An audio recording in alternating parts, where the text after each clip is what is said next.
Om Shanti. Good morning. साकार मुरली 12 मार्च 2024। बाबा का मीठा मीठा पत्र हम मीठे मीठे बच्चों के मीठे मंथन के लिए। मंथन शुरू करने से पहले पवित्रता के सागर से बाबा की पवित्र किरणों के नीचे बैठ जाते हैं और अनुभव करते हैं कि मैं पवित्र स्वरूपात्मा हूँ, पवित्रता के सागर की संतान हूँ। आज की साकार मुरली एक शब्द के ऊपर है और वो शब्द है डेड साइलेंस। हम सबको मालूम है कि डेड साइलेंस क्या होता है। डेड साइलेंस का मतलब है, जैसे आप देखो कई बार लोग जब शरीर छोड़ देती है कोई आत्मा, शमशान घाट में जाते हैं तो कैसा फील होता है। तो बाबा कहता है कि तुम डेड साइलेंस में जाने का अभ्यास करो। डेड साइलेंस में जाने का अभ्यास करो मतलब क्या है कि वो अभ्यास करो जब आत्मा शरीर से निकल जाती है। आत्मा शरीर से निकल जाती तो क्या होता है, एक्चुअल निकलना नहीं है, उस समय बिल्कुल साइलेंस। आप देखो शमशान घाट में चले जाओ, आत्मा जब शरीर से निकल जाती तो शरीर में कोई चुरफुर होता है क्या?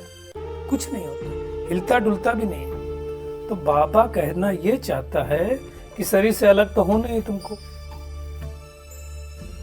तो जितना जितना हम शरीर से डिटैच होते जाएंगे, मतलब योग करने बैठे तो शरीर हिले डुले नहीं। कितने भाई बहनों का देखते हैं आधा घंटा 45 मिनट योग होता है, उस 45 मिनट में हिलते डुलते रहते हैं। अब शरीर ही कांस्टेंट नहीं हुआ तो मन बुद्धि कहां से कांस्टेंट होगा? तो सबसे पहले किसको कांस्टेंट करना है? शरीर को कांस्टेंट करना है, फिर मन को करना, फिर बुद्धि को करना है। ये मेहनत करनी है हम सबको।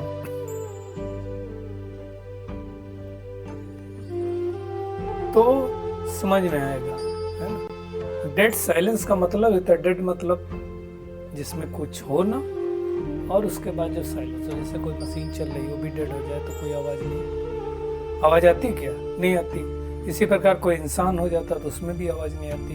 इसी तरह से ये भी है। तो हमें बार बार अशरीरी बनने का अभ्यास करना है। अशरीरी बनने का अभ्यास करेंगे तो हमारा ज्ञान का तीसरा नेत्र खुल जाएगा और बाबा कहता साक्षात्कार हो जाएगा। सबको साक्षात्कार होता है। साक्षात्कार, साक्षात उसका अनुभव होना, उसको साक्षात्कार कहा जाता है। अब देखो आज बाबा ने साक्षात्कार की परिभाषा ही अलग कर दी। क्या कहा बाबा ने कि तुमको सतयुग आदि से लेकर कलयुग अंत तक कैसे कैसे पाठ बजाया तुमने, ये नॉलेज हो गई। अगर तुमको इसको तुम जान गए, सृष्टि के आदि मध्य अंत को जान गए, उसको साक्षात्कार कहा जाता है। नॉलेजफुल बन करके हम बुद्धि रूपी नेत्र से उसको विजुलाइज कर लेते ना, तो उसको बाबा साक्षात्कार करता है। बाबा ने कहा अब तुम जानते हो दैवी गुण वाले देवता थे, अब कौन से बन गए हम? बाबा कहता है अब तुम बन गए आसुरी गुण वाले, अब फिर दैवी गुणों वाला देवता बन रहे हैं। अभी हम नई दुनिया में जाएंगे, नए घर में जाएंगे।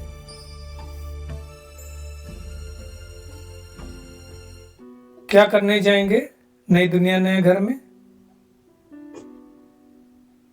पाठ बजाने के लिए जाएंगे।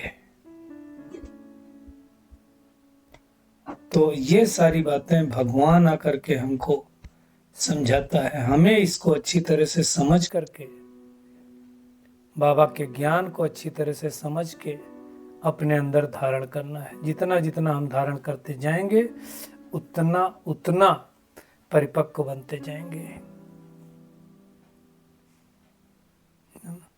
बाबा ने एक और रहस्य खोला आज, अंधश्रद्धा की बात की बाबा ने कहा अंधश्रद्धा रखते रखते, भक्ति मार्ग में क्या होता है अंधश्रद्धा मतलब किसी के बारे में जानना नहीं, और उसके प्रति श्रद्धा रख देना। श्रद्धा रख देना मतलब विश्वास कर लेना, तो उसको लिए बाबा अंधश्रद्धा बोलता है ना। आप देखो, नींबू टांगना, काट के नींबू लगाना, मिर्ची लगाना ना, तिराहे पे वो पता नहीं क्या क्या करते हैं, जाने कैसे कैसे दरवाजे के ऊपर चित्र लगा देते हैं, सब क्या है? अंधविश्वास। इससे कुछ नहीं होता है, ये सब बातें भगवान समझाता है। इसलिए बाबा कहता है ऐसा अंधश्रद्धा करते करते टाइटल मिल जाता है मनुष्यों को कि अंधे की औलाद अंधे। इसलिए महाभारत में दिखाया गया कि द्रौपदी ने कहा अंधे की औलाद अंधे, सज्जे की औलाद सज्जे होता है। सज्जे मतलब जिसको ज्ञान का तीसरा नेत्र मिल गया हो, जिसको सृष्टि के आदि मध्य अंत का सब कुछ पता चल गया हो, उसकी बात बाबा कहता है। तो वो ये सारी बातें कोई नहीं कह सकता। भगवान कहता है कि तुम अगर मुझे याद करोगे तो तुम्हारे विकर्म नष्ट होंगे, और ऐसी गारंटी दुनिया में कोई नहीं ले सकता है भगवान के सिवाय। ना कोई लिबरेट कर सकता है ना, ना ही गंगा में स्नान करने से हम पावन बनेंगे। बाबा कहता है अब तुमको पता चल गया तुम कहाँ के रहने वाले हो। ब्रह्मांड के रहने वाले हो, ब्रह्म तत्व के रहने वाले हो। तो उसको फिर क्या हुआ, लोगों ने वो ब्रह्म तत्व को धीरे धीरे ब्रह्म को ही ईश्वर समझ बैठे। तो बाबा कहता है इसमें भी कुछ मूझने की बात नहीं, ये भी ड्रामा में नूंद है कि धीरे धीरे ऐसा होगा ही होगा। बाबा ने और कहा ऐसा नहीं होता है कि आत्माएं बीच में चली जाएं, किसी को रास्ता नहीं पता। अब अगर एक आत्मा जाए दूसरी आए तो फिर नीचे गिरने वाला सिलसिला ही खत्म हो जाए, ऐसा नहीं होता है। अब ये सारी बातें कोई साधु सन्यासी कोई भी नहीं बता सकता है, किसी को मालूम ही नहीं है, तो बताएगा कैसे? तो भगवान आकर के ये सारी बातें हम सबको समझाता है, बताता है कि कैसे कैसे हम 16 कला संपूर्ण, 16 कला से 14 कला, 14 कला से 8 कला, 8 कला से गिरते गिरते कला विहीन होते हैं। बाबा ने कहा जैसे यहाँ भी पढ़ाई में क्या होता है, पढ़ाई करने के बाद बाबा ने कहा कोई 1000 कोई 1500, उस जमाने की बात है, 100 भी मिलते हैं। आज भी ऐसे किसी को 2-4 हजार मिलते हैं, किसी को 2-4 लाख भी महीने में मिलते हैं। तो फर्क है, पढ़ाई का फर्क है। ऐसे ही ये पढ़ाई, इस पढ़ाई करके कोई महाराजा बनेगा, कोई दास दासी भी बनेगा। और वंडरफुल बात क्या है, ये पढ़ाई पूरे कल्प में एक ही बार होती है, जब भगवान इस सृष्टि पर आता है ना। पहले तो एक ही राजधानी होती, फिर धीरे धीरे धीरे धीरे और लोग आते जाते हैं। बाबा ने आज का क्रिश्चियन लोगों को याद किया कि क्रिश्चियन लोग साइंस में बहुत तीखे होते हैं, इन्वेंशन बहुत करे हैं, बाद वाली आत्माएं हैं तो ऐसे होते हैं। अब वो जो इन्वेंशन किया वो सुख के लिए है तो विनाश के लिए भी। आप हम सबको पता है वर्ल्ड ट्रेड सेंटर पे जो हुआ था, ये विमान ही तो था। विमान को हाईजैक किया और हाईजैक करने वाला जो व्यक्ति था वो टेररिस्ट के साथ साथ पायलट भी था। सोचो कितनी बड़ी उसके माइंड को ट्रेनिंग दी गई होगी। तो उसने वो जो एक्चुअल पायलट था उसको हटा करके वो ड्राइव करने लगा, और उसने उस विमान को मैप में देख करके वर्ल्ड ट्रेड सेंटर की ओर मोड़ा और सबको बता दिया सब लोग मरने के लिए तैयार हो। लोगों ने कहा भी होगा कि आप भी तो जाओगे, हम तो इसके लिए आए ही हैं। सोचो कितनी बड़ी हिम्मत का काम किया होगा कि उसको पता है मरने जा रहे हैं, तो क्या कहेंगे। तो बाबा इसलिए कहता है कि वो जो साधन बने हैं साइंस के, वो विनाश के लिए भी है। इनसे ही विनाश हो जाएगा और सारी आत्माएं घर चली जाएंगी। साइंस और नेचुरल क्लाइमेटीज, जिसको कहते हैं कुदरती आपदाएं, कुदरती आफतें, ये भी होंगी, क्योंकि इतने सारे लोग फिर कैसे जाएंगे। तो विनाश जरूर होगा। बाबा ने विनाश को भी याद किया है। भारतवर्ष में विशेषकर कई बार बाबा ने कहा हुआ है कि जो परिवर्तन होगा वो नेचुरल क्लाइमेटीज के द्वारा होगा। लेकिन उस समय बाबा कहता है अचल अडोल कब रह पाओगे, जब स्थिति तुम्हारी बहुत स्ट्रांग होगी। हर कोई नहीं रह सकता, हर कोई विनाश नहीं दे सकता है। नई दुनिया में तो कितने थोड़े होंगे, कहां सोचो 800 करोड़, कहां 9 लाख, कंपेयर ही नहीं। 0.002% हो गया, कितने कम लोग होंगे। बाबा कहता है ये बातें भी तुम बच्चों के अलावा कोई नहीं जानता है, क्योंकि भगवान ने हमको ही आकर के तो सृष्टि के आदि मध्य अंत का ज्ञान दिया, सेकंड में जीवन मुक्ति का ज्ञान दिया। किसी को नहीं पता ब्रह्मांड कहाँ है। ब्रह्मांड का मतलब होता है सूक्ष्मतन से भी ऊपर ब्रह्म महातत्व, जहां अंडे मिसल आत्माएं रहती, लटकी रहती, इसलिए उसको ब्रह्मांड कहा जाता है। साइलेंस वर्ड कहा जाता है। वहां कोई चुरफुर नहीं होती, इसलिए बाबा कहता है ना डेड साइलेंस में चले जाओ। तो योग अग्नि, बाबा ने ये भी कहा कि अग्नि से हर एक चीज पवित्र होती है। आप देखो कुछ भी डाल दो तो पवन हो जाती है। तो आत्मा भी अगर योग अग्नि में डाली जाएगी तो पवित्र तो होंगी।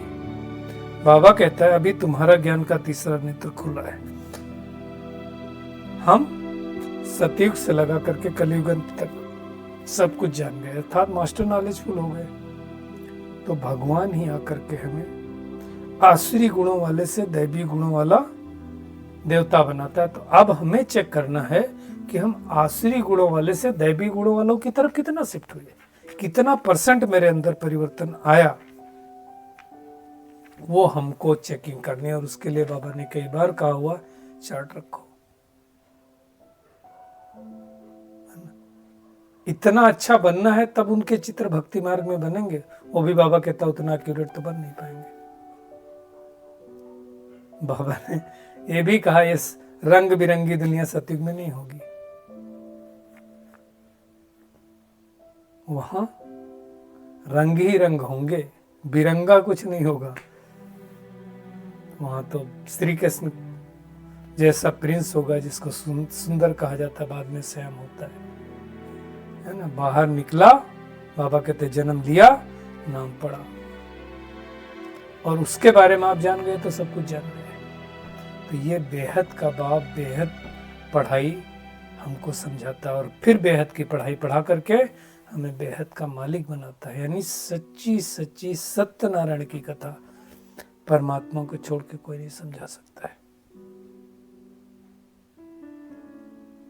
इसमें कोई डाउट भी नहीं। भगवान पढ़ाता है तो भगवान पे पूरा पूरा हमें विश्वास रखना है। तो आज का होमवर्क एक ही है, एक तो हमें अशरीरी बनने का, डेड साइलेंस में जाने का बार बार अभ्यास करना है। बाबा को याद करके स्वयं को पावरफुल बनाना है। जो भगवान ने हमें ज्ञान दिया ना, उसको अपने अंदर धारण करके विचार सागर मंथन करके अपना डिसीजन खुद ही लेना है। कुछ भी हो जाए हमें दैवी गुण अवश्य धारण करने हैं।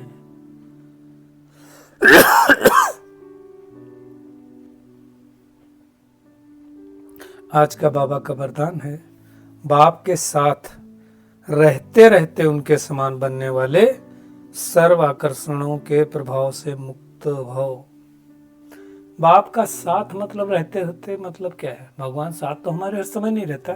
भगवान की अगर याद है तो बाप का साथ है, और जब बाप का साथ है तो बॉडी कॉन्शियसनेस हो ही नहीं सकता, और सोल कॉन्शियसनेस है तो बाप की याद है ही। ऐसा जब होंगे तो विकारी वाइब्रेशन हमें सताएंगे नहीं। ऐसे बाप के साथ रहते रहते हम भी बाप समान बन जाएंगे। तो बाबा तो ऊंचे से ऊंचा ही है, हमारी स्थिति भी क्या होगी? बाप समान ऊंची बन जाएगी।